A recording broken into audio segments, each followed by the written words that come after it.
हाय friends, welcome back once again.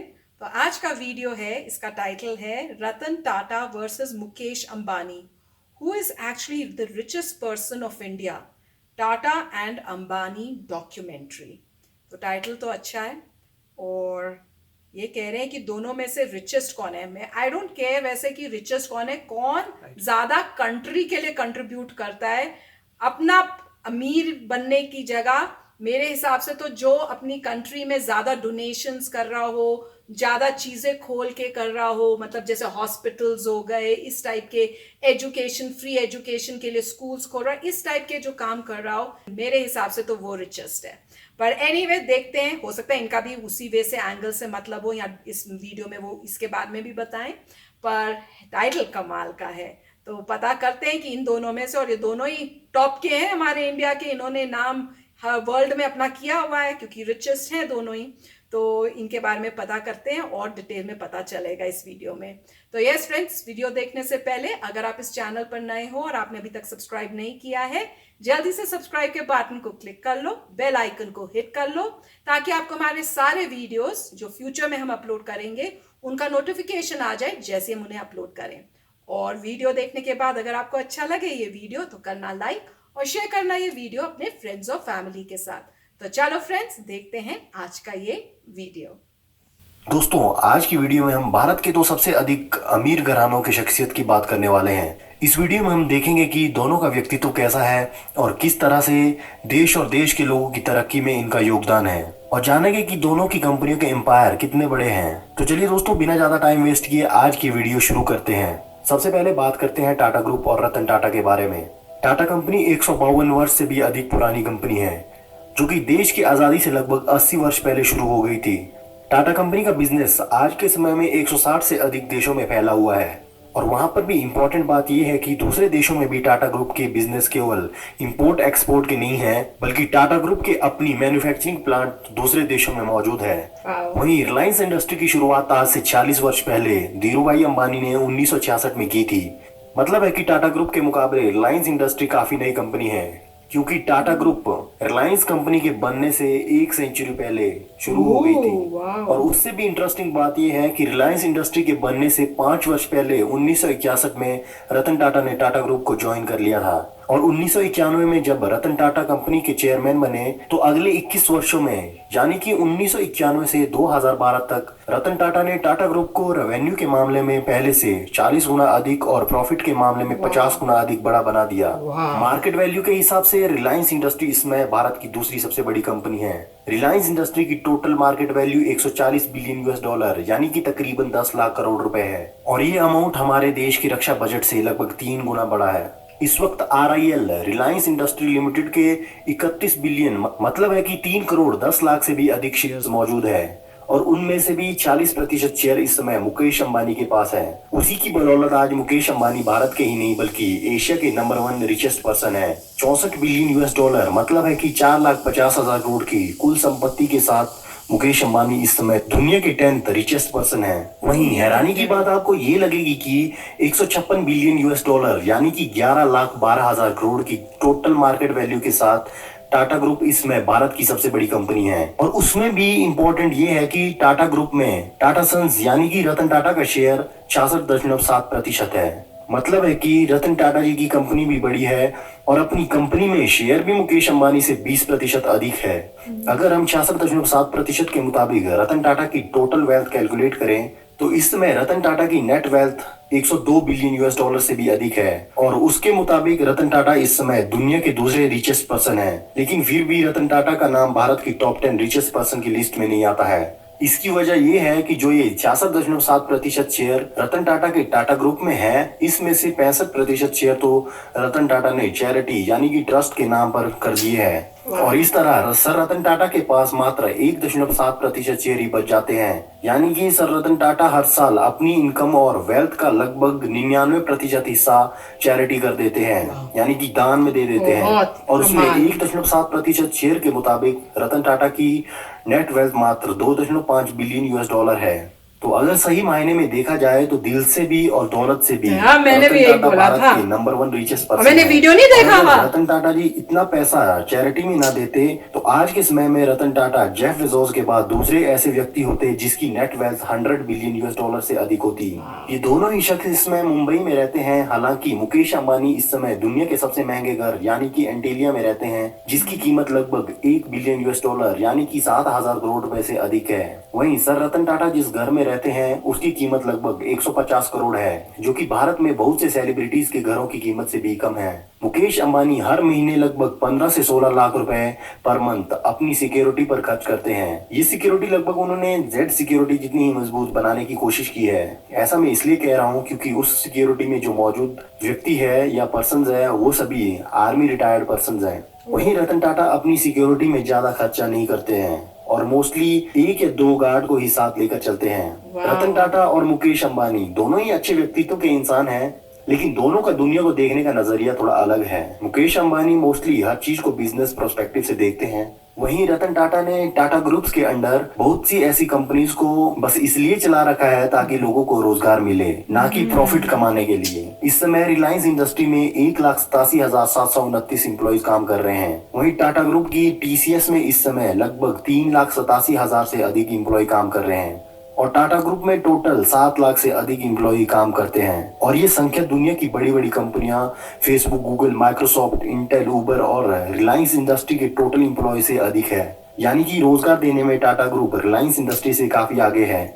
ऐसा नहीं है कि मुकेश अंबानी देश के लोगों की हेल्प नहीं करते हैं। भारत की जीडीपी में 5% का योगदान अकेले मुकेश अंबानी की कंपनी यानी कि रिलायंस इंडस्ट्री का है, जिसमें कि वर्ष 2019 में रिलायंस इंडस्ट्री ने 67,000 करोड़ का जीएसटी भारत सरकार को पे किया है, जो कि रिलायंस इंडस्ट्री को भारत का सबसे बड़ा जीएसटी पेयर बनाता है। वहीं टाटा ग्रुप यहाँ पर नंबर 1 पर क्यों नहीं है, अब ये सवाल आपके दिमाग में आ रहा होगा।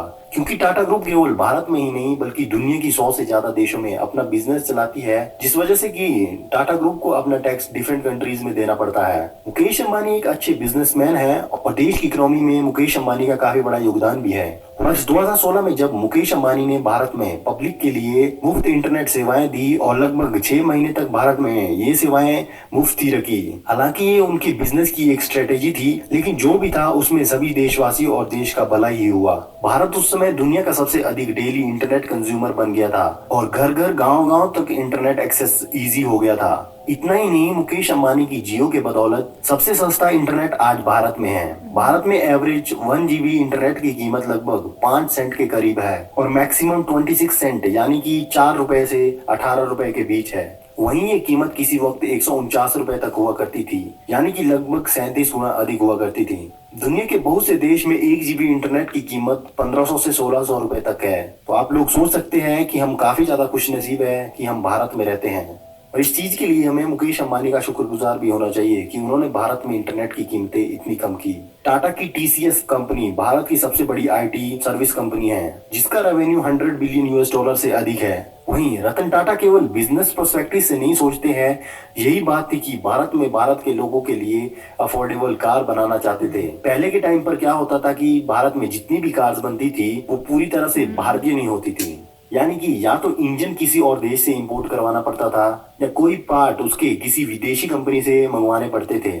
लेकिन फिर रतन टाटा ने फैसला लिया कि वो पूर्ण स्वदेशी भारत में मैन्युफैक्चर्ड कार ही लोगों को मुहैया करवाएंगे। 1998 में टाटा मोटर्स ने इंडिका कार लॉन्च कर दी थी, लेकिन ये कार उतनी ज्यादा पॉपुलर नहीं हुई और टाटा मोटर्स को कार मैन्युफैक्चरिंग लॉस में जाने लग गई थी। तो इस रिलेटेड आप लोगों ने बहुत बार टाटा और फोर्ड वाली वो स्टोरी भी सुनी होगी कि लॉस को देखते हुए रतन टाटा अपनी कार कंपनी को बेचने के लिए फोर्ड कंपनी के पास ये मुझे किसी ने लिखा था कमेंट सेक्शन में, मैंने पढ़ा था। मनाते हुए कहा कि जब कार बनानी आती नहीं थी तो आप लोगों ने कार बनाई क्यों।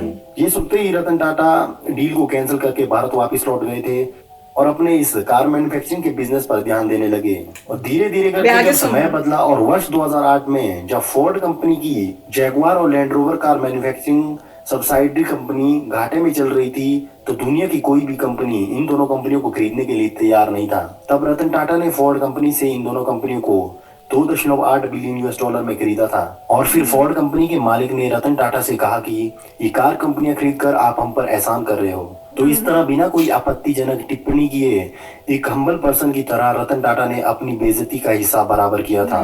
इन बोला कार कुछ कंपनियों के नहीं खरीदने की दूसरी वजह ये भी थी कि ये कार कंपनियां असल में यूनाइटेड किंगडम की कार कंपनीज थी, जिसने कि भारत पर लगभग 200 वर्षों तक राज किया था। रतन टाटा ने यूके की केवल यही दो कंपनियां नहीं खरीदी, बल्कि जब भी यूके की कोई कंपनी खरीदने की बात आती है तो टाटा ग्रुप कभी भी पीछे नहीं हटता है। रतन टाटा ने 2007 में वहां की Anglo Dutch steel metal company 12 billion US dollar में खरीदी थी, जो कि उस वक्त तक भारत की कंपनी द्वारा एक्वायर की गई सबसे बड़ी डील थी।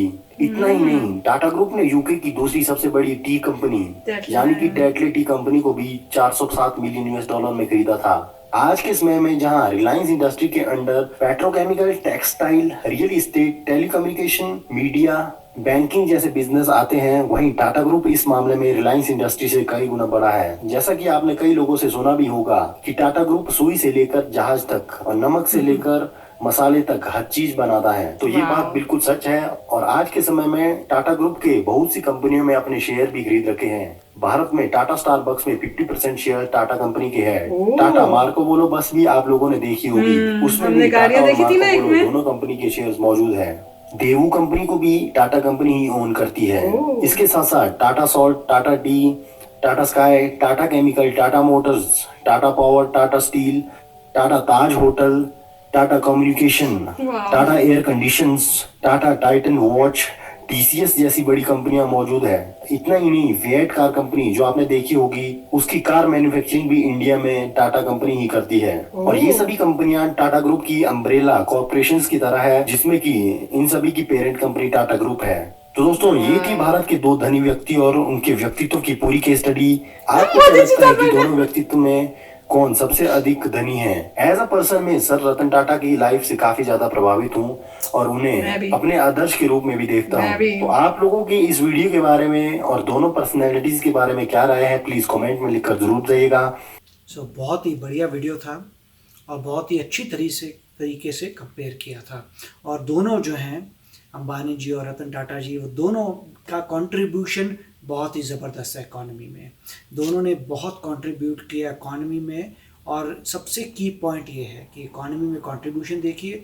और दूसरा जो है डोनेशन की जो बात है, वो मेरे ख्याल से एज से आती है। जैसे जैसे इंसान को लाइफ में चीज़ें नज़र आती हैं तो देखने का तरीका थोड़ा बदल जाता है। उसके कई एग्जांपल्स हैं यूएसए में भी। आप देखिए बिल गेट्स अपने ज़माने में बहुत ही फाइटर थे माइक्रोसॉफ्ट को ऊपर लेके जाने में, और एक टाइम पे वो लड़ाई में एप्पल ऑलमोस्ट बैंकरप्ट होने वाली थी, एप्पल बंद होने वाली थी। एक टाइम पे इतने पावरफुल थे, मगर जैसे जैसे आगे समय बीतता गया तो आपने देखा कि उन्होंने अपना डोनेशन बहुत ज़्यादा इंक्रीज़ कर दिया। और कई जगह अगर आप देखेंगे इंटरनेट में तो कंपैरिजन होता है कि जेफ बेजोस का और बिल गेट्स का कंपैरिजन होता है। कंपैरिजन में एक में कंपैरिजन आता है कि अगर वो डोनेट ना करते तब क्या होता। तो उन्होंने पूरा देखा कि जहाँ जहाँ डोनेट किया, अज्यूम करिए डोनेट नहीं करते, और उस पैसे की एप्रिसिएशन वैल्यू देखिए और फिर और इंटरेस्ट लगाइए, तो आप देखिए कहाँ होंगे, तो आपको पता लगेगा कि बिल गेट्स बहुत आगे होंगे। वैसे यहाँ भी बोला था ना कि सिमिलरली फिर एक वॉरेन बफेट है, वो नंबर 3 पे हैं, या कभी चेंज होता रहता है, मगर नंबर 3 पे थे वॉरेन बफेट जी। उनका भी देखिए कि अगर उन्होंने डोनेशन नहीं दिया होता तो वो कहाँ होते। तो ये बहुत ही फ़र्क पड़ता है। और कई सारे बिलियनर्स हैं जिन्होंने कहा है कि 99% वो दान कर देंगे, 1% अपनी फैमिली के लिए रखेंगे, और कह रहे हैं वो भी बहुत है मेरी फैमिली के लिए। तो कौन बोल रहे हैं? ये जो है, ये बिल गेट्स ने भी कहा हुआ है, वॉरेन बफेट ने भी कहा रखा है, मार्क जकरबर्ग ने भी कहा है। सो काफ़ी सारे बिलियनियर्स हैं जिन्होंने कह रखा है कि हम अपनी मैक्सिमम वेल्थ डोनेट करेंगे, सिर्फ थोड़ी सी 1-2% अपनी फैमिली के रखेंगे, वो हमारी फैमिली के लिए बहुत है। और ये सारी चेंजेस जो हैं एज के साथ आए थे। वॉरेन बफेट ओल्ड हैं और बिल गेट भी अभी ओल्ड हो रहे हैं। तो ये ऐसा नहीं था जब वो यंग थे, मगर जैसे जैसे एज प्रोग्रेस हुई, उन्होंने ज़िंदगी देखी, तो उनका रवैया चेंज हुआ है।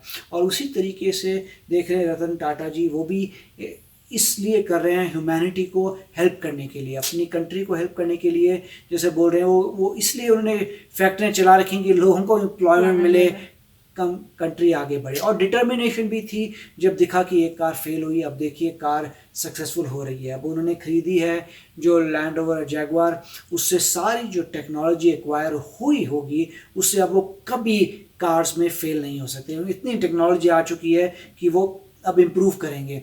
कुछ साल पहले, एटलीस्ट 5 साल पहले, यूएसए में भी आपको कहीं पर भी जैगुआर और लैंड रोवर नहीं दिखती थी, मगर अब देखिए आपको जगह जगह दिखती हैं। तो इतनी ज़बरदस्त मार्केटिंग है कि उन्होंने वो डूबती हुई कंपनी को, जो यूके की कंपनी थी, उस डूबती हुई कंपनी को वापस लेके आए कि आपको कई जगह जैगुआर और लैंड रोवर दिखती है। एक ज़माने में, मैं वही बोल रहा, 5 साल पहले कहीं नहीं दिखती थी आपको। तो काफ़ी डिटर्मिनेशन है। तो इसीलिए मैं, और आपको ये भी नज़र आता है लोगों के लाइफस्टाइल से। अगर वॉरेन बफेट का घर देखेंगे, जबकि वो 3rd richest person in the world हैं, वो बहुत ही साधारण सा घर है कंपैरेटिव टू उनकी वेल्थ। उनकी गाड़ियाँ भी बहुत साधारण सी हैं और वो मतलब बहुत ही सिंपल लाइफ है उनकी।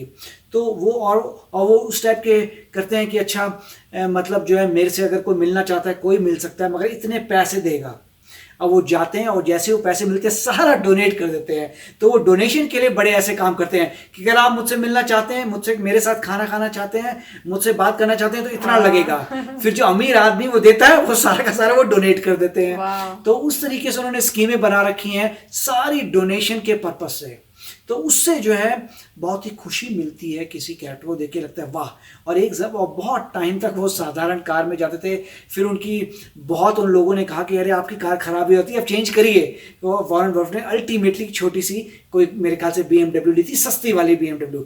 तो और उनकी वेल्थ देखिए। तो वही मैं बोल रहा हूँ कि इंसान के कैरेक्टर पे, और मुझे भी जब मैंने ये वीडियो देखा, मेरे को रतन टाटा पे बहुत खुशी हुई है देख के। उनको लगा है कि वैसे ही कैरेक्टर्स यूएसए में भी हैं जिनको देख के खुशी मिलती है, जिनको एक बात समझ आ चुकी है लाइफ में कि लाइफ टेम्पररी है और यहाँ पे सब यहीं छूट जाना है, यहीं सब चले जाएगा। जितना अच्छा काम कर सकते हैं अच्छा काम करिए, कर्मा अच्छा होगा तो एक दिन अच्छा कर्मा वापस आएगा। उसी बात से वो सब डोनेट करे जा रहे हैं। आप देखिए बिल गेट्स जो हैं वो कंपनी माइक्रोसॉफ्ट भी नहीं चला रहे, अब वो जो है अपनी बिल एंड मेलिंडा गेट्स की जो फाउंडेशन है चैरिटेबल, उसमें वो बने हुए हैं। अब उनके इंटरव्यू आते हैं कोरोना वायरस पे, अब वो कोरोना वायरस पे बता रहे हैं, वो बता रहे हैं कहाँ कहाँ कौन सी वैक्सीन, वो एक्सपर्ट है वैक्सीन में, क्योंकि उन्होंने इतना पैसा लगाया है गरीब कंट्रीज में वैक्सीन प्रोड्यूस करने के लिए। अब वो सोच रहे हैं अच्छा मैं ये वैक्सीन बनेगी यहाँ भेजूंगा वहाँ भेजूंगा। तो देखिए कैसे चेंज हो गया। तो बहुत ही अच्छा वीडियो था। यस फ्रेंड्स, मुझे तो भी बहुत ही अच्छा लगा ये वीडियो, और दोनों ही कमाल के हैं, दोनों ही इंडिया को प्राउड करा रहे हैं। पर दोनों में से अगर सोचा जाए या देखा जाए, मेरे लिए तो रतन टाटा जी ही मतलब स्पेशल है, क्योंकि वो अपना मतलब पास नहीं रख रहे, जितना है वो कोशिश है कि मैं ह्यूमैनिटी के लिए, इंडिया की प्रोग्रेस के लिए यूज करूं। और बहुत ही अच्छी बात है। और मैंने आपको से शेयर भी किया था एक बार एक पर्सनल एक्सपीरियंस कि मेरे मम्मी पापा गए थे अभी रिसेंटली कहीं किसी हिल स्टेशन में इंडिया के अंदर ही, तो वहाँ पे वो जो डिफेंस का एरिया होता है वहाँ पे रहे थे। तो बहुत ही सुंदर एरिया था और उन्होंने मुझसे शेयर किया था कि ये एक्चुअली में जो रतन टाटा है उनका ये कोई घर है, मतलब पुदाई जैसे कहते हैं ना, वो क्या कहते हैं, पुश्तैनी टाइप। तो पर उन्होंने वो as a kind of donate कर दिया है टू डिफेंस सर्विस कि ये आपके लिए, आप यूज करो। तो पापा बता रहे थे उसका, तो उससे पता चलता है कि हर जगह जहां पे भी है उन्होंने डोनेट किया हुआ है, चाहे वो आर्म्ड सर्विसेज के एरिया में डिफेंस में हो, चाहे वो इस दूसरे वे से हो, और वर्ल्ड में भी छाए हुए हैं। और बता भी रहे हैं कि अगर उन्होंने डोनेट नहीं किया होता तो वो टॉप में होते, पर वो लिस्ट में इसलिए नहीं है क्योंकि उनकी डोनेशंस इतनी है। तो ऑब्वियसली जो डोनेट कर रहे हैं वही रिचेस्ट है, क्योंकि जैसे बोलते हैं ना, आपके हमें समझ नहीं आता क्योंकि हम इतना दुनिया में घुस चुके हैं। पर अगर सबको पता है ये कि रह जाएगा सब कुछ यहीं पर, कुछ नहीं लेके जाओगे, पर अगर आपने ऐसे अच्छे काम किए वो आपके साथ जाएंगे। तो बहुत ही सुंदर वीडियो था, बहुत ही अच्छा था, और देख के खुद भी होता है कि अच्छे काम करो, क्योंकि अच्छे काम करोगे तो एंड भी अच्छा होगा। तो चलो फ्रेंड्स, चलते हैं, मिलेंगे नेक्स्ट वीडियो में जल्दी। Till then take care and bye bye. तो अगर आप मेरे इस चैनल पे नए हो तो जल्दी से सब्सक्राइब के बटन को हिट करो और बेल आइकन को क्लिक करो, ताकि आपको मेरा जब नया वीडियो मैं लगाऊं आपको उसके बारे में जल्दी से पता चल जाए।